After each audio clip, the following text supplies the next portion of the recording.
हमारे राजस्थान में आप सभी का हार्दिक स्वागत है। नमस्कार, आप देख रहे हैं न्यूज 21 में आपके साथ शगुफ्ता खान। जहाजपुर में स्थानीय पुलिस अधिकारियों ने चावंडिया चौराहे पर कैंप लगाकर आमजन को एक नए कानून भारतीय न्याय संहिता की जानकारी दी। पुलिस उपाधीक्षक अजीत सिंह मेघवंशी ने कहा कि 1 जुलाई से नया कानून भारतीय न्याय संहिता लागू होने जा रही है। अंग्रेजों के जमाने के कानून में सरकार द्वारा बदलाव किया गया है। नए कानून के तहत अब किसी भी थाने में मुकदमा दर्ज कराया जा सकता है। नए कानून के तहत अब ईमेल के माध्यम से भी मुकदमा दर्ज किया जा सकेगा और दर्ज मुकदमे में टाइम पीरियड के दौरान ही निस्तारण किया जाने के लिए कानून द्वारा बाध्य किया गया है। थानाधिकारी नरपत राम बना ने बताया कि अब भारतीय न्याय संहिता के तहत इलेक्ट्रॉनिक माध्यम से प्राप्त होने वाली शिकायत को 3 दिन में दर्ज किया जाएगा। प्राथमिक जांच को 14 दिवस के भीतर संपन्न किया जाएगा। रिपोर्ट की प्रति तत्काल उपलब्ध करवाई जाएगी। कैंप के दौरान SI Shankar Singh, ASI Najmu, head constable Bane Singh सहित थाने के पुलिस जवान मौजूद रहे। जहाजपुर से विकास जोशी की रिपोर्ट। जोधपुर सांसद गजेंद्र सिंह शेखावत मोदी सरकार के तीसरे कार्यकाल में पर्यटन एवं संस्कृति मंत्री बनने के बाद पहली बार जोधपुर पहुंचे, जहां शहर वासियों ने रेलवे स्टेशन पर जोरदार स्वागत किया। केंद्रीय मंत्री शेखावत रविवार सुबह करीब 11 बजे ट्रेन से जोधपुर रेलवे स्टेशन पहुंचे। इस दौरान जोधपुर शहर, जिला और संसदीय क्षेत्र के भाजपा कार्यकर्ताओं के साथ साथ जोधपुर के लोगों ने उनका जोरदार स्वागत किया। जगह जगह पर ढोल नगाड़ों से स्वागत किया गया। रेलवे स्टेशन से अजीत कॉलोनी अपने निवास तक शेखावत रोड शो करते हुए पहुंचे। शेखावत का जगह जगह फूल मालाओं तथा राजस्थानी साफा पहनाकर स्वागत किया गया। इस मौके पर शेखावत ने कहा कि प्रधानमंत्री ने लगातार अपनी टीम के साथ काम करने का मौका दिया है। मुझे एक महत्वपूर्ण जिम्मेदारी दी है, उसमें प्रधानमंत्री के विजन के अनुसार काम करेंगे। जोधपुर से मनोहर सिंह की रिपोर्ट। तो जोधपुर के कार्यकर्ताओं के इसी स्नेह, इसी जोश, इसी जुनून, इसी जज्बे ने सफल किया था और सम्मानीय प्रधानमंत्री जी ने एक बार फिर लगातार तीसरी बार अपनी टीम में मुझे काम करके देश की सेवा का अवसर प्रदान किया है और एक ऐसे महत्वपूर्ण विषय की जिम्मेदारी दी है जो आने वाले समय में जो माननीय प्रधानमंत्री जी का विजन है कि हम भारत को दुनिया की तीसरी बड़ी अर्थव्यवस्था बनाएंगे और आने वाले समय में भारत विश्व का नेतृत्व बनेगा। उसमें जो सबसे बड़ी ड्राइविंग फोर्स होने वाली है, जो वर्टिकल सबसे इम्पोर्टेंट होगी, उनमें से एक भारत की टूरिज्म है। इस टूरिज्म की अपार संभावनाओं को एक बार समझते हुए उस दृष्टिकोण और अधिक विकास हो, इसके लिए हम सब मिलकर के काम करेंगे। आप सबका बहुत धन्यवाद। जोधपुर के रायबाग का रेलवे स्टेशन का नाम सुधार करने की मांग को लेकर देवासी समाज का विरोध जारी है। समाज ने मांग नहीं माने जाने पर आंदोलन की चेतावनी दी है। समाज के पदाधिकारियों ने बताया कि राजस्थान सरकार के मंत्री ओटाराम देवासी के रेलवे को पत्र लिखने के बावजूद सुधार नहीं हुआ। समाज के प्रतिनिधियों ने बताया, इस मामले को लेकर जोधपुर से सांसद और केंद्रीय मंत्री गजेंद्र सिंह शेखावत से लेकर मुख्यमंत्री तक बात पहुंचाई, लेकिन मांग पर ध्यान नहीं दिया गया। अब समाज की ओर से सरकार और रेलवे का ध्यान उनकी तरफ आकर्षित करवाने के लिए 1 जुलाई को रैली निकाली जाएगी। मांग पूरी नहीं होने तक समाज पीछे नहीं हटेगा। जोधपुर से मनोहर सिंह की रिपोर्ट। मेन उद्देश्य यह है कि हम लोग आज सरकार को अंतिम अवसर देते हैं कि सरकार इस समस्या का समाधान करे। यदि सरकार, राजस्थान सरकार निर्देश देती है रेलवे को कि ये राई और का के बीच में जो स्पेस आ गया है वो स्पेस हटा दिया जाए और राई का नाम पूरा कर दिया जाए, तो ये हो सकता है। इसलिए सरकार की जिम्मेदारी है कि ये करे। आज पूरा दिन उनके पास है। हम लोग अपने आंदोलन की पूरी तैयारी करके हमने रखी है। हमारे जितने भी हमारे लीडर्स थे, हमारे समाज सेवी थे, बाकी पॉलिटिकल लीडर्स थे, सब ने लेटर लिखे हैं सरकार को।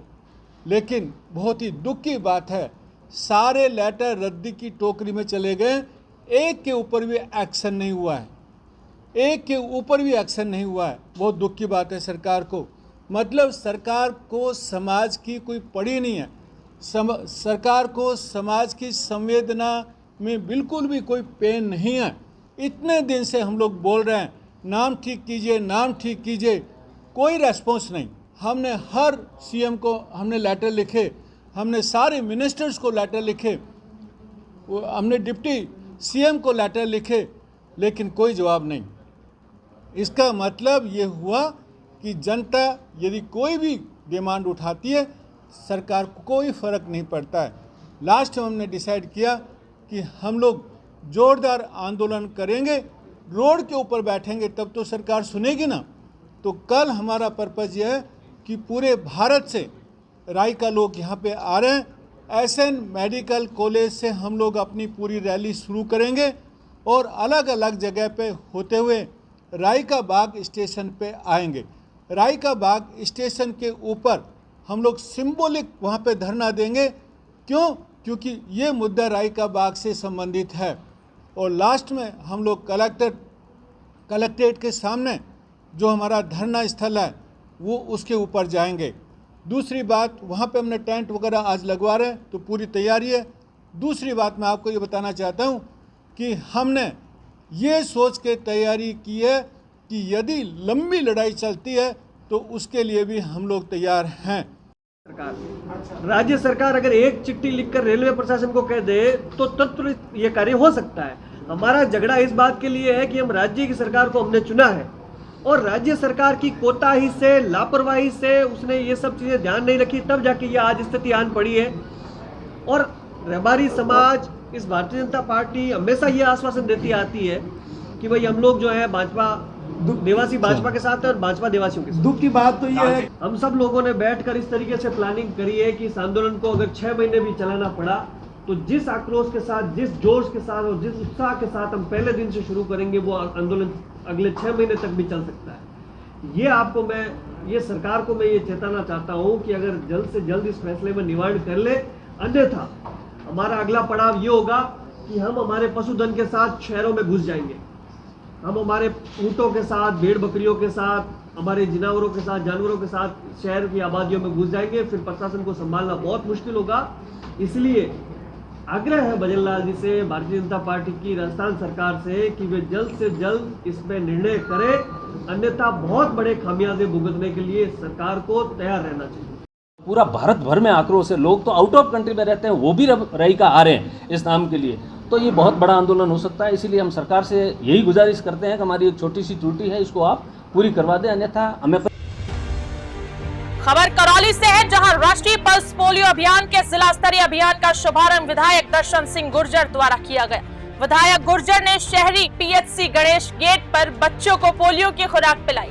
इससे पहले काउंटर का फीता काटकर अभियान की विधिवत शुरुआत की गई। इस दौरान डिप्टी CMHO स्वास्थ्य doctor OP Meena, RCHHO doctor Rajesh Kumar Meena, PMO doctor Ramkesh Meena, UPHC doctor प्रभारी डॉक्टर प्रेमराज, जिला कार्यक्रम सामान्य IEC Lakhan Singh Lodha, PHM Snehlata, UNICEF से गौरव शर्मा और गौरव गुप्ता सहित संस्था का स्टाफ और स्थानीय भाजपा कार्यकर्ता मौजूद रहे।